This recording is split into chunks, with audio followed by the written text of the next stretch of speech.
welcome to ইকোহিপাত সকলোকে নতুন ক্লাছলৈকে আকৌ এবাৰ স্বাগতম জনাইছো সকলোৱে গোটেইখিনি সিৰিজৰ ক্লাছ কেইটা চাই আছে বুলি আশা ৰাখিছো আৰু এক্সাম যেহেতুকে আমাৰ বহুত পিছুৱাইতো নাযায় আমাৰ ইলেকশ্যনৰ পিছতে এক্সামৰ ডেট ঘোষণা হ'ব সো অকণমান সকলোৱে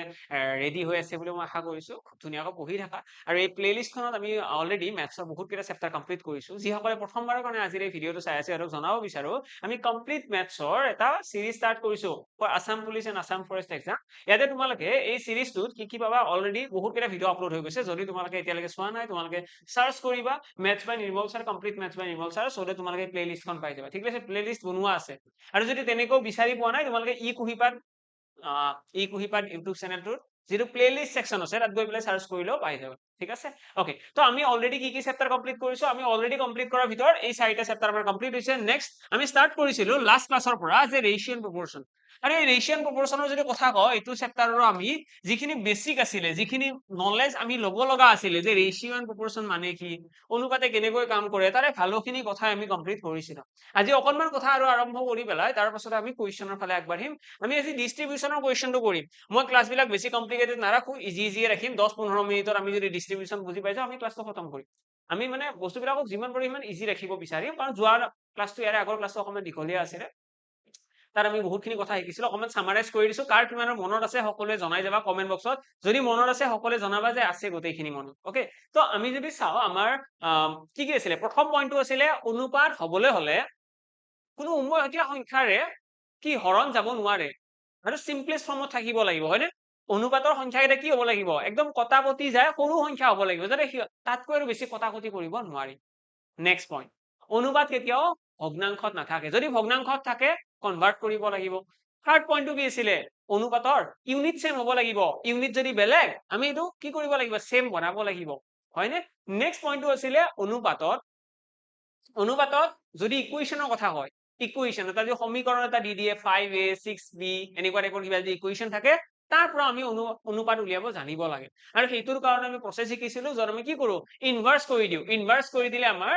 অনুপাতটো ওলাই আহে হয় আৰু তেতিয়া আমি শিকিছিলো যে অনুপাত চিহ্নটোৱে সমান চিহ্নৰ নিচিনা কাম কৰে আৰু সেই পইণ্টখিনিৰ লগত ৰিলেট কৰি পেলাই আমি শিকিছিলো অনুপাত চিহ্নটোৱে সমান চিহ্নৰ নিচিনা কাম কৰে আৰু তাৰে পিছতে আমি আৰম্ভ কৰিছিলো অনুপাত যদি তিনিটা সংখ্যা ইকুৱেশ্যনত থাকে তেতিয়া কি হ'ব তাৰ কাৰণে আমি শিকিছিলো যে আমি ইনভাৰ্স কৰি দিব লাগে যেটো কোএফিচিয়েন্ট থাকে কোএফিচিয়েন্টৰ অলপমান কনফিউজিং পাৰ্ট আছিলে সেইখিনিও মই লাষ্ট ক্লাছত ডিসকাস কৰিছো তাৰে পিছত যদি মই কওঁ তাৰে পিছত মই কি কৈছিলো মই কৈছিলো প্লট মেথডৰ কথা যে দুটা অনুপাত দি পেলাই যদি আমাক কম্বাইন ৰেশিও উলিয়াব দিয়ে তেতিয়া কি হ'ব তো কম্বাইন ৰেশিও উলিয়াব দিলে আমি কি কৰো আমি তাই সেই অনুপাত দুটাৰ কিবা কমন আছে নে নাই চেক কৰো যদি কমন আছে তেতিয়ালে কম্বাইন ৰেশিও পসিবল যদি কমন নাই কম্বাইন ৰেশিও পসিবল নহয় ওকে আৰু যেতিয়া কম্বাইন ৰেশিও আমি উলিয়াও তেতিয়া আমাৰ কিছুমান খেলিমেলি হৈও কেতিয়াবা থাকিব পাৰে আমি হেতু নিজৰ একৰ্ডিংলি অকমান চেঞ্জ কৰি ল'ব লাগিব মই তাৰ বেসিক মেথডটো দেখুৱা নাছিলো এবাৰ বেসিক মেথডটো মই দেখাই দিছো সকলোৱে প্লট মেথডত এবাৰ ট্ৰাই কৰিব তাৰ পিছতে মই বেসিক যেটো মেথড আছে হেতু এবাৰ দেখাই দিম যদি মই কওঁ যে a অনুপাত b এটা সংখ্যা আমাক দি দিলে 3:4 আৰু লগতে আমাক দি দিলে b অনুপাত c is equal 5:2 এইটো তো আমাক ইয়াৰে পৰা উলিয়াব দিছে a অনুপাত b অনুপাত c উলিওৱা ইয়াতে তোমালোকে প্ৰথমতে প্লট মেথড ইউজ কৰা কৰি পেলাই ইয়াৰে আনসাৰটো ওলাইছে নে নাই চেক কৰা নিজক এবাৰ টেষ্ট কৰা ভিডিওটো পজ কৰা পজ কৰি পেলাই ট্ৰাই কৰা এটা যদি মই কওঁ যে আমি বেসিক মেথড ইউজ কৰিম বেসিক মেথডটো কেনেকৈ কাম কৰে আমি যদি অকমান কমন সেন্স লগাও আমি গম পাম যে ইয়াতে b টো দুইটাতে আছে হয় b টো দুইটাতে আছে যদি দুটা সংখ্যাৰে b আছে তেতিয়াহলে b ৰ ভ্যালুটো সমান কিয় নহল সমান হ'ব লাগিছিল ন যদি এটা মই যদি কওঁ মই যদি কাৰোবাক কিবা এটা বস্তু দিছো সেই মানুহজনৰ সেইটো বস্তুৱে থাকিব ন বেলেগ বস্তুটো নাথাকে যাই পেলাই চেঞ্জ হৈ যাব নেকি এটো তেনেকুৱা b সংখ্যাটো ইয়াতে যদি 4 ইয়াতে কেনেকে 5 হ'ল এটা 4 ন b মানে হৈছে 4 টো a মানে 3 b মানে 5 c মানে 2 তো আমি কি কৰো এনেকুৱা ক্ষেত্ৰত আমি এই b ৰ ভ্যালুটো সমান বনাবলৈ চেষ্টা কৰো অৰ্থাৎ ইয়াতে যদি মন কৰো ইয়াতে আছে a অনুপাত b কিমান আছে 3:4 ইয়াতে যদি মন কৰো ইয়াতে কি আছে b অনুপাত c আমাৰ কিমান আছে 5:2 তো b ৰ যেটো ভ্যালু আছে এটা সমান বনাব লাগে তো সমান বনোৱাৰ কাৰণে কি কৰিম b ৰ ইয়াতে আছে ভ্যালু 4 ইয়াতে আছে 5 আৰু 4 লসাগু লম কি লম 5 আৰু 4 লসাগু লম লসাগু কিমান আহিব 20 আহিব মানে লসাগু মানে কি লসাগু মানে হৈছে লিষ্ট কমন মাল্টিপল মানে 4 আৰু 5 দুয়োটা সংখ্যাৰে যোনটো কমন মাল্টিপল সাধাৰণ গুণিতক দুটা সংখ্যাৰে গুণিত হ'ব লাগিব মানে আমি এটা এনেকুৱা সংখ্যা ল'ব লাগে ন যিটো সংখ্যা 4ৰো গুণিতক আৰু 5ৰো গুণিতক আৰু 4 আৰু 5ৰ যদি দুয়োটা সংখ্যাৰ গুণিত হ'ব লাগে সেইটোৱেতো এলচিএম ন লঘিষ্ঠ সাধাৰণ গুণিতক সাধাৰণ গুণিতক মানে কি দুয়োটা সংখ্যাৰে গুণিতক কমন গুণিতক হয় নে লঘিষ্ঠ মানে কি সৰু তাতকৈ সৰু নাই মানে তো এখানে 4ৰ যদি গুণিতক চাওঁ ন 4 5 গুণ 20 হয় নে তো 4ৰ লগত 5 এটা পূৰণ কৰিলে আমি 20 পাম ঠিক একেদৰে 5ৰ লগত 4 এটা পূৰণ কৰিলে 20 পাম মানে 20 এটা এনেকুৱা সংখ্যা যিটো 4ৰো গুণিতক 5ৰো গুণিতক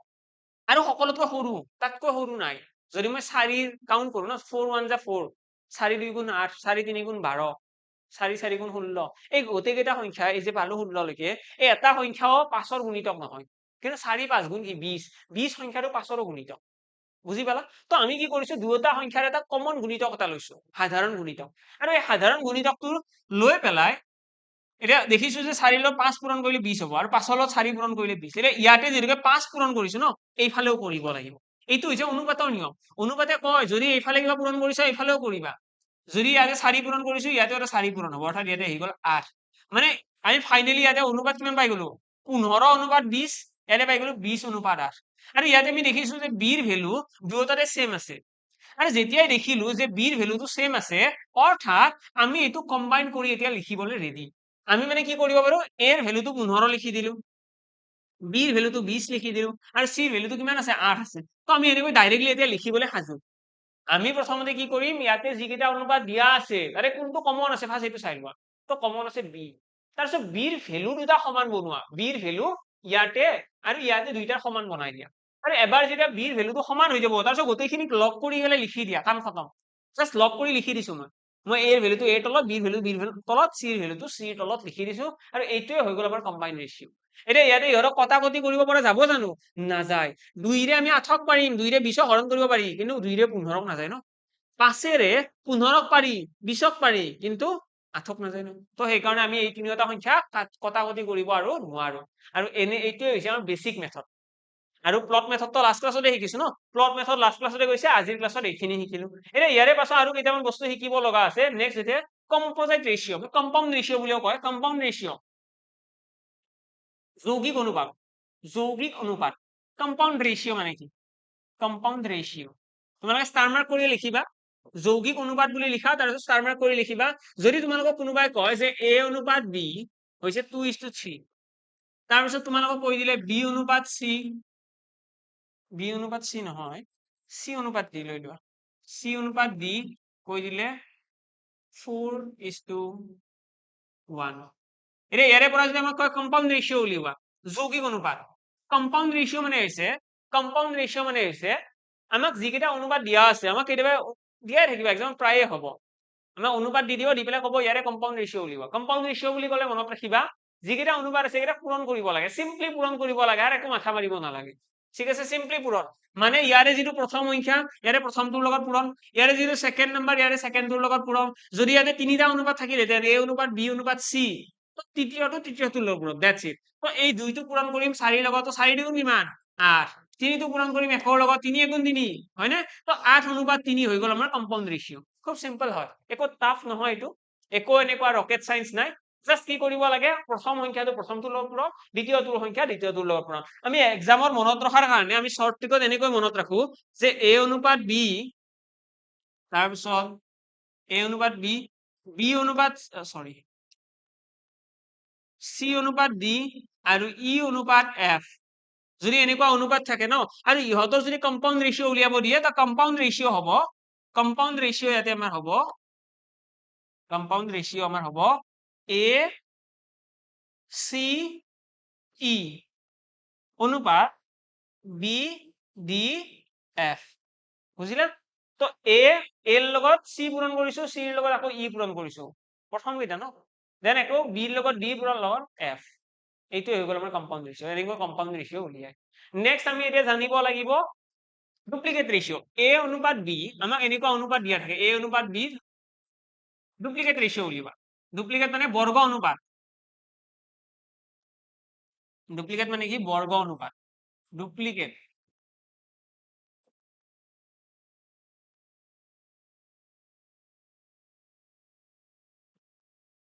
ডুপ্লিকেট ৰেচিঅ' বৰ্গ অনুপাত তো যেতিয়া বৰ্গ অনুপাত বুলি কয় মনত ৰাখিবা যিটো অনুপাত আমাক দিয়া থাকে তাৰ স্কোয়াৰ কৰিলে হৈ যায় যিটো অনুপাত দিয়া আছে সাপোজ মোক কোনোবাই কৈছে 2:5 এতিয়া ইয়াৰে যদি বৰ্গ অনুপাত উলিয়াব লাগে ন মানে এইটোকো স্কোয়াৰ কৰি দিয়া এইটোকো স্কোয়াৰ কৰি দিয়া মানে 4:25 এইটো হৈ গ'ল বৰ্গ অনুপাত খুব সিম্পল হয় যেতিয়া তোমালোকক ক'ব ডুপ্লিকেট ৰেচিঅ' বা বৰ্গ অনুপাত মানে কি কৰিবা যিটো অনুপাত দিয়া আছে তাক স্কোয়াৰ কৰি দিয়া তোমালোকে এতিয়া এইটো লাইন লিখি ৰাখা বৰ্তমানৰ কাৰণে a অনুপাত b ৰ বৰ্গ অনুপাত হ'ব a square is to b square ঠিক আছে এনেকৈ লিখি ৰাখিলে হ'ব তাতকৈ বেলেগ লিখিব নালাগে কাৰণ এক্সামৰ আগত তোমালোকে এইবিলাক ৰিভিজনো কৰিব লাগিব নেক্সট আহিছো সেকেন্ড পইণ্ট কেতিয়াবা এইটো উলিয়াব দিব যে a অনুপাত b ৰ সাব ডুপ্লিকেট ৰেচিঅ' বৰ্গমূল অনুপাত সাব ডুপ্লিকেট এইটো সাব ডুপ্লিকেট বুলি কয় বৰ্গমূল অনুপাত বুলি কয় তো বৰ্গমূল অনুপাত মানে কি সাব ডুপ্লিকেট ৰেচিঅ' যদি কয় ৰুট ল'ব লাগে যিটো সংখ্যা দিয়া আছে তাৰ ৰুট লৈ দিবা অৰ্থাৎ মই যদি কওঁ যে 81:64 ইয়াৰে যদি মই কয় যে ইয়াৰে তোমালোকে সাব ডুপ্লিকেট ৰেচিঅ' উলিওৱা তাৰ মিনিংটো হৈছে ইয়াতেও ৰুট লৈ দিয়া ইয়াতেও ৰুট লৈ দিয়া এইটো হ'ব 9×81 এইটো হৈছে 8×64 মানে 9:8 আমাৰ ফাইনেল এনসাৰ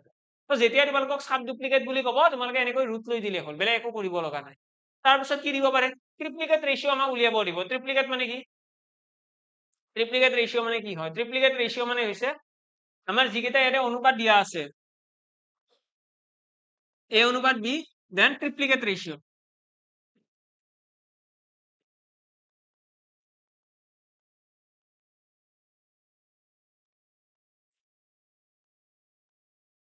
ট্ৰিপ্লিকেট ৰেচিঅ'ৰ আমাৰ কি আহিব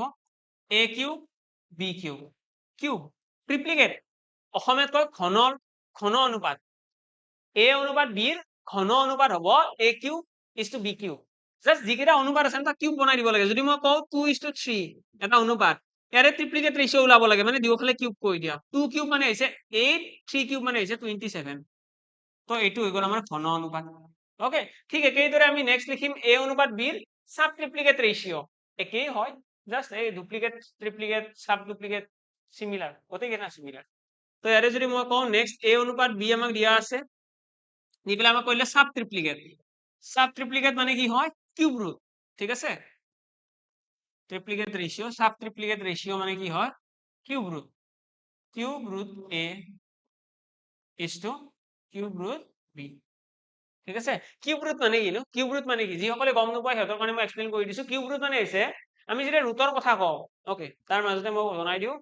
যিসকলে আসাম পুলিচৰ কাৰণে প্ৰিপেয়াৰ কৰি আছা যদি বিচাৰি আছা এই কুইভেটৰ কিবা কোৰ্স আছে নেকি তেতিয়াহ'লে তোমালোকৰ কাৰণে অলৰেডি এটা বেটচ লঞ্চ কৰা হৈছে আগতেও হৈছে বহুত ক্লাছ হৈ আছে বাৰু এতিয়াও লাইভ ক্লাसेছ হৈ আছে যদি তোমালোকে জয়েন কৰিব বিচৰা নিশ্চয় তোমালোকে জয়েন কৰিব পাৰা তোমালোকে স্ক্ৰীনৰ ওপৰত কন্টেক্ট নাম্বাৰো দেখি আছা তাত কন্টেক্টও কৰিব পাৰিবা নহ'লে তোমালোকে ডাইৰেক্টলি ই কুইভেটৰ ৱেবছাইটত গৈ পেলাই পাৰচেজ কৰিব পাৰিবা আৰু লগতে ই কুইভেটৰ এপটো ঠিক আছে ই কুইভেটৰ প্লে ষ্টৰত এপ পাই যাবা সেইটো ডাউনলোড কৰি পেলাই জয়েন কৰিব পাৰিবা আৰু যেতিয়াই জয়েন কৰা এইটো নাপাহৰিবা NIR20 লগাবলে সো যে তোমালোকে ডিসকাউন্ট পাইছো আদাৰৱাইজ ডিসকাউন্ট নাপাবা একো তো যেতিয়াই তোমালোকে বেটচ জয়েন কৰিবা এই NIR20 টো ইউজ কৰিবা ওকে ই কুইভেট ৱেবছাইটত যাবা ডাইৰেক্ট দেখিবা তাতে কুপন কোড বুলি থাকিব কুপন কোডৰ এই কুপন কোডটো ইউজ কৰি পেলাই তোমালোকে বেটচটো জয়েন কৰিব পাৰিবা নেক্সট আইছো এতিয়া এইটোৰ ফালে আমি কি আলোচনা কৰি আছিলো ক'ত গ'ল আমি আলোচনা কৰিছিলো ট্ৰিপ্লিকেট স্যাৰ কিউব ৰুট মানে কি হয় চোৱা কিউব ৰুট বুলি যেতিয়া কওঁ ন আমাৰ যেতিয়া এইটো এই সিম্বলটোৰ কথা ফাৰ্স্ট বুজি লোৱা এইটোক কয় ৰুট বুলি ঠিক আছে ৰুট এতিয়া এই ৰুট সিম্বলটো দেখাত যদিও এনেকুৱা একচুয়ালি এইটো এনেকুৱা হয় এতিয়া তোমালোকে ভাবিছা এইটোৱে চোন ডাঙৰকৈ দেখিছে বেলেগ একো নাই আৰু এই যে জেগাখিনি দেখিছা এই এইখিনি জেগা দেখিছা নে তোমালোকে এই জেগাখিনি মই ডাঙৰকৈ দেখিছো ইয়াতে এই জেগাখিনি ন খালী নাথাকে একো নথকা তাৰে মিনিংটো হৈছে 2 থকা বুজিলা একো নথকা মানে কি থকা বুলি কয় একো নথকা মানে 2 থকা বুলি কয় এই ৰুটৰ ভিতৰত একো নাই মানে 2 এটা আছে আৰু যদি আমি ইচ্ছা কৰো ইয়াতে আমি 3 লিখিব পাৰো যদি আমি ইচ্ছা কৰো ইয়াতে আমি 5 লিখিব পাৰো ইয়াতে আমি 59 লিখিব পাৰো ইয়াতে 459 লিখিব পাৰো তো আমি যি ইচ্ছা হে লিখিব পাৰো এই জেগাখিনি ঠিক আছে এই জেগাটোৰ আমি নিজৰ হিচাপত আমি সংখ্যা লিখিব পাৰো যদি কোনোবা সংখ্যা এটাৰ আমি জাস্ট এনেকৈ ৰুট সিম্বলটো দিছো তাৰে মিনিংটো ইয়াতে কি আছে একো নথকা মানে 2 এটা আছে কিন্তু আমি নিজৰ ইচ্ছা অনুসৰি ইয়াতে আমি যিকোনো সংখ্যা লিখিব পাৰো এটা ইয়াতে লিখা সংখ্যাটোৰ অৰ্থ কি ইয়াতে যে 2 থাকে তাৰ অৰ্থ কি বা ইয়াতে ডাঙৰ সংখ্যা লিখিলে কি চেঞ্জ আহিব তো ৰুট সিম্বলটোৰ পৰা হয়তো সকলোৱে জানা যেতিয়া মই তোমালোকক কওঁ √4 তাৰ এনসাৰটো হৈছে 2 কিয় 2 আহে এনসাৰ যেতিয়া মই কওঁ √9 তাৰ এনসাৰটো কিয় 3 আহে কাৰণ 2 কাৰণটো হৈছে এটো আমি কি বুলি কওঁ 9 মানে হৈছে 3 × 3 4 মানে হৈছে 2 × 2 হয় না এইটো কথা √4 মানে হৈছে 2 পূৰণ 2, √9 মানে হৈছে √3 into 3, ৰুট ভিতৰত কি আছে 3 into 3। তো ইয়াতে 2 থকাৰ মিনিংটো হৈছে যে এই চিম্বলটোৰ ভিতৰত যদি দুটা সেম বস্তু থাকে তেতিয়াহ'লে এটা বস্তু বাহিৰত আহিব পাৰিব, ঠিক আছে। 2 থকাৰ মিনিংটো হৈছে যদি সেম দুটা বস্তু থাকে এটা বস্তু বাহিৰত আহিব। এতিয়া ইয়াতে 4 আছে, 4 মানে কি দুটা 2, তো এটা 2 বাহিৰত আহিব পাৰিব। ঠিক একেইদৰে √9 মানে কি দুটা 3 আছে, মানে এটা 3 বাহিৰত আহিব পাৰিব, তো সেইকাৰণে এনসাৰটো 3 ওলায়। আৰু যেতিয়া মই ইয়াতে সংখ্যাটো বঢ়াই দিম, যদি মই ইয়াতে লিখি দিওঁ 4, তাৰে অৰ্থটো হৈছে এই চিম্বলটোৰ ভিতৰত একে একে দুটা সংখ্যা থাকিলে নহব, এইবাৰ একে একে 4টা সংখ্যা থাকিব লাগিব। বুজি পালানে কথাটো? মানে একে একে যদি এনেকুৱা 4টা সংখ্যা থাকে তেতিয়াহ'লেহে এটা সংখ্যা বাহিৰত আহিব। যদি √4 ইয়াতে যদি 4 লিখা থাকে, মানে এই জেগাটোত আমি যি লিখো সেইটোৱে বুজাই যে তাৰ ভিতৰত কিমানটা সংখ্যা থাকিলে এটা বাহিৰত আহিব পাৰিব। একো নথকা মানে 2 থাকে, মইতো ক'লো ন, একো নথকা মানে 2 আছে, আৰু 2 আছে কাৰণে কি হয় দুটা সংখ্যাৰ সলনি এটা সংখ্যা বাহিৰত আহে। এতিয়া এই একেখিনি কনচেপ্টে যদি ইয়াতে ইউজ কৰো, ইয়াতে কিউব ৰুট আছে ন, 3 আছে, তাৰে মিনিংটো হৈছে এই যিটো ৰুট আছে তাৰ ভিতৰত 3টা সেম নাম্বাৰ থাকিব লাগিব, তেতিয়া হলেহে এটা সংখ্যা বাহিৰত আহিব। বুজিলা? কিউব ৰুট মানে কি 3টা সংখ্যা থাকিব লাগিব সেম। এতিয়া মোক যদি কোনোবাই কয় যে এইটোৰ কিউব ৰুট উলিওৱা, এটা সংখ্যা মই দি দিলো 64, 64ৰ কিউব ৰুট উলিয়াব লাগে, তো 64 মানে কি 64ক আমি এনেকৈ লিখিব পাৰো ন, 4 পূৰণ 4 পূৰণ 4 ক'ব পাৰো ন, 64ক আমি ক'ব পাৰো নে নাই 4 পূৰণ 4 পূৰণ 4, আমি যেতিয়া কিউব ৰুট বুলি কম 4 পূৰণ 4 পূৰণ 4 ক'ব পাৰো। আৰু ইয়াতে 3টা 4 আছে ন, এটা 4 বাহিৰত আহি যাব, কাম খতম হৈ গ'ল। 3টা 4 আছে, এটা 4 বাহিৰত আহি গ'ল। কিউবটোৱে সেইটো বুজায়, স্কুৱেৰটোৱে কিবা বুজায়, কিউবটোৱে কিবা বুজায়, তেনেকৈ এইখিনিয়ে কাম কৰে। হ'ল? ওকে, তো এইখিনি আমি বুজিলো যে কিউবে কি এনেকৈ কাম কৰে বা কি কৰে। এতিয়া আমি আৰম্ভ কৰিম আজিৰ এই ক্লাছৰ বেসিক কুৱেশ্যনৰ সৈতে। বেসিক কুৱেশ্যন কেনেকুৱা, এক্সামত প্ৰায়ে আমাৰ এনেকুৱা ধৰণৰ কুৱেশ্যন আহিব য'ত আমাক কয়, চাবা দেই, এতিয়া আৰম্ভণিহে কৰিছো, হয়তো এতিয়া যদি আমি ডাইৰেক্টলি টাফ কুৱেশ্যন কৰিব যাওঁ তেতিয়া আমাৰ এনসাৰ নাহিব, আমি কেতিয়াও এই গোটেইখিনি সলভ কৰিব নোৱাৰিম। তো আমি প্ৰথমতে বেসিকৰ পৰা ষ্টাৰ্ট কৰিম। বেসিক কুৱেশ্যন কেনেকুৱা হয়, আমাক ক'ব যে ratio of any two number, বা দুটা সংখ্যাৰ অনুপাত, মই কুৱেশ্যন বেছি লিখি নাথাকো, ভাল বুজিবলৈ চেষ্টা কৰা জাষ্ট। এটা আমাক দুটা সংখ্যাৰ অনুপাত কৰি দিলে 5:3, যদিহে সংখ্যা দুটাৰ যোগফল, যদিহে সংখ্যা দুটাৰ যোগফল 24 হয় তেতিয়াহ'লে সৰু সংখ্যাটো উলিওৱা, স্মলেষ্ট নাম্বাৰ। আমাক এনেকুৱা ধৰণৰ কুৱেশ্যন আমাৰ এক্সামত দিব, সৰু সংখ্যাটো কি হ'ব, এবাৰ ট্ৰাই কৰাচোন সকলোৱে, হয়তো আগৰ পৰা তোমালোকে পঢ়ি আছা, তো তোমালোকে এবাৰ নিজকে চেক কৰা হ'লনে এনসাৰ, সকলোৰে আহিল নে? আহিছে যদি ভাল কথা, আহা নাই যদি কোনো চিন্তা কৰাৰ বিষয় নাই, আমি এনেও আলোচনা কৰিমেই। এতিয়া মই অনুপাতৰ কথা হৈছে 5:3 দুটা সংখ্যা দিয়া আছে। এতিয়া এইটো সলভ কেনেকে কৰিম চাবা দেই, সলভ কৰাৰ টেকনিকটো ভালদৰে শুনি লোৱা। মই বহুত বেছি বেলেগ মেথড কোৱাতকৈ মই এবাৰতে তোমালোকক টেকনিকটো কৈ দিওঁ, তাৰপিছত তোমালোকে প্ৰতিটো কুৱেশ্যনত সেই একেটা টেকনিকে ব্যৱহাৰ কৰিবা। এতিয়া আমি এটা নতুন বস্তু শিকিব লাগিব বা মনত ৰাখিব লাগিব, এড অন কৰিব লাগিব আমাৰ কনচেপ্টত। অনুপাত অৰিজিনেল সংখ্যা নহয়। কি হয় এইটো? অনুপাত অৰিজিন সংখ্যা নহয়। অনুপাত আৰু অৰিজিনেল সংখ্যাৰ মাজত ডিফাৰেন্স এটা থাকে। মই যদি কওঁ যে দুটা সংখ্যা আছে, ঠিক আছে, মই এক্সাম্পল দিছো দেই, দুটা সংখ্যা আছে, এটা সংখ্যা হৈছে 20 আৰু এটা সংখ্যা হৈছে 25, দুটা সংখ্যা, ওকে, দুটা নাম্বাৰ, যিকোনো নাম্বাৰ, ঠিক আছে, দুটা নাম্বাৰ, এটা 20 আৰু এটা কি হয় 25। এতিয়া এই সংখ্যা দুটাৰ যদি অনুপাত উলিয়াব লগা হয়, অনুপাত কি হ'ব? এই সংখ্যা দুটাৰ যদি অনুপাত উলিয়াব লগা হয়, অনুপাত কি হ'ব? তো এই সংখ্যা দুটাৰ অনুপাত হ'ব 20 অনুপাত 25, আমি এনেকৈ লিখিম ন, দেখিম সংখ্যা দুটা কটাকটি কৰিব পাৰি, তো 5×4 = 20, 5×5 = 25, তো আমাৰ এইটো হৈ গ'ল অনুপাত। চাবা দেই, তো সংখ্যা দুটা কি আছিলে, সংখ্যা দুটা আছিলে 20 আৰু 25, অনুপাত আমি কি পাইছো 4:5। তো তোমালোকে ইয়াতে এই অৰিজিনেল সংখ্যা আৰু অনুপাত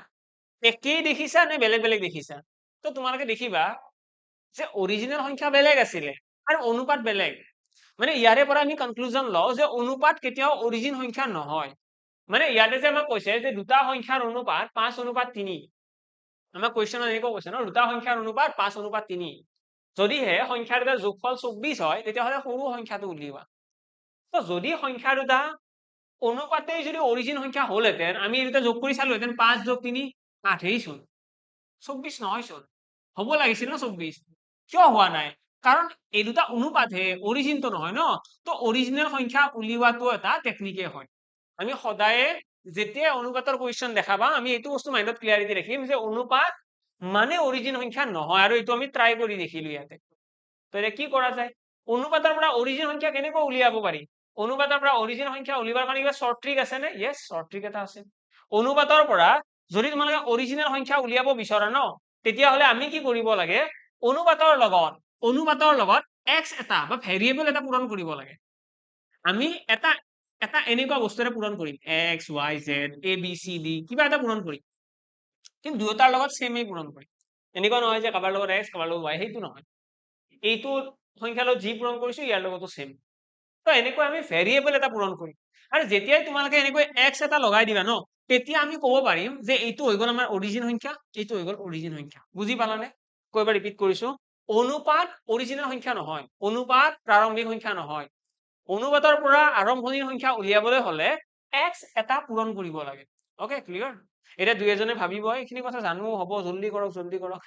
কথাটো হৈছে কি জানানে এই বস্তুখিনিৰ ক্লিয়াৰিটি নাথাকিলে অকণ বছৰ এইখিনিয়ে তোমালোকক প্ৰব্লেম দিব যেতিয়া আমি টাফ কুৱেশ্যন কৰিবলৈ যাম আমি কমপ্লিকেটেড কুৱেশ্যন বিলাক কৰিব যাম তেতিয়া এইখিনি বস্তু মই ডিছকাশ্যন নকৰো মই যিখিনি টাফ পাৰ্ট থাকিব তাত ডিছকাশ্যন কৰিম তো তোমালোকৰ যদি ইয়াতে কনফিউজন থাকে সেইখিনি পাৰ্ট এনেও বুজি নাপাবা তাতকে বেটাৰ এইখিনিও ভালদৰে চোৱা লাহে লাহে পঢ়িম ন গোটেইখিনিয়ে পঢ়িম কোনো চিন্তাৰ বিষয় নাই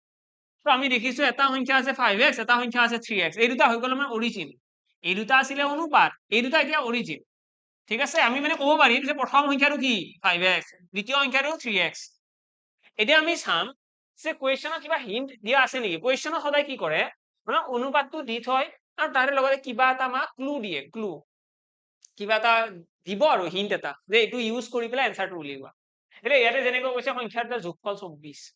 যদি সংখ্যাৰ দুটাৰ যোগফল 24 হয় তেতিয়াহ'লে আমি এনেকৈ ক'ব নোৱাৰিম যে নেকি জানো যে এই সংখ্যাৰ দুটা যোগ কৰিলে কিমান হ'ব নো 5x + 3x 8x আৰু এই 8x টোৱেতো 24ৰ সমান আমাক কি কৈছে যে সংখ্যাৰ দুটাৰ যোগফল 24 মানে আমি ইহঁতক যোগ কৰি পেলাই যি পাইছো সেইটো যোগফলটোৰ সমান আৰু ইয়াৰে পৰা তোমালোকে দেখিবা 8ৰে কাটিলে x ইকুৱেল আহি গ'ল 3 আৰু এনেকৈ আমি x ৰ ভ্যালুটো উলিয়াব পাৰো ঠিক আছে প্ৰথমতে আমি কি কৰিছো আমি x এটা ধৰি লৈছো যে x এটা সংখ্যা কিবা এটা পূৰণ কৰি দিলো দিয়াৰ লগে লগে মই কৈছো এইকেইটা হৈ গ'ল আমাৰ অৰিজিনেল সংখ্যা আৰু এবাৰ যেতিয়া অৰিজিনেল সংখ্যা পাই গ'লো তাৰ পিছত আমাক কুৱেশ্যনত যিটো হিন্ট দিয়া আছে কুৱেশ্যনত কৈ দিছে ন যে সংখ্যাৰ দুটাৰ যোগফল 24 সেই হিন্টটো আমি ইয়াতে ইউজ কৰিছো কৰি পেলাই আমি x ৰ ভ্যালুটো উলিয়াইছো আৰু এবাৰ যেতিয়া x ৰ ভ্যালুটো ওলাই যাব তাৰে পাছত সেই x ৰ ভ্যালুটো ইয়াতে যদি লগাই দিও এটা কি হৈ আছে x টো পূৰণ হৈ আছে ন মানে 5 3 গুণ 15 তো এটা সংখ্যা পাই গ'লো 15 আৰু কি হ'ব 3 3 গুণ 9 মানে এটা সংখ্যা পাই গ'লো 9 আৰু এই সংখ্যাৰ দুটাৰ সৰু সংখ্যা কোনটো 9 তো 9 হৈ গ'ল আমাৰ এইটো কুৱেশ্যনৰ কাৰেক্ট আনসাৰ